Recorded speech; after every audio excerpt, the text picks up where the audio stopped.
வளிமண்டல கீழடுக்கு பகுதிகளில் கிழக்கு மற்றும் மேற்கு திசை காற்று சந்திக்கும் பகுதி நிலவுவதால் தமிழகத்தில் தஞ்சை, நாகை உள்ளிட்ட பல்வேறு மாவட்டங்களில் மழை பெய்தது. கடந்த சில நாட்களாக கடும் வெயில் வாட்டி வதைத்த நிலையில் மழையால் குளிர்ச்சியான சூழல் நிலவியது. தஞ்சாவூர் மாவட்டம் கும்பகோணம் மற்றும் நாகை மாவட்டம் வேதாரண்யம் சுற்றுவட்டார பகுதிகளில் பரவலாக மழை பெய்தது.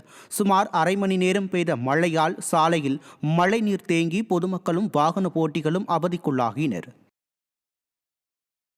தருமபுரி மாவட்டம் பாப்பிரெட்டிப்பட்டி அருகே சாமியாபுரம் கூட்ரோடு பகுதியில் 2 தனியார் பேருந்து ஓட்டுநர்கள் சாலையில் பேருந்துகளை நிறுத்தி வைத்து சண்டையில் ஈடுபட்டதால் அப்பகுதியில் போக்குவரத்து பாதிக்கப்பட்டது.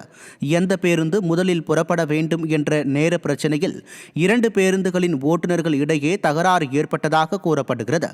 இந்நிலையில் சாலையில் பேருந்துகளை நிறுத்தி ஓட்டுநர்கள் சண்டையில் ஈடுபட்டதால் அப்பகுதியில் போக்குவரத்து பாதிக்கப்பட்டது. இதனால் பொதுமக்கள் கடும் அவதியடைந்தனர். திருவண்ணாமலை அண்ணாமலையார் கோயிலில் பக்தர்கள் கூட்டம் அலைமோதியதால் நீண்ட நேரம் வரிசையில் காத்திருந்து பக்தர்கள் சாமி தரிசனம் செய்தனர்.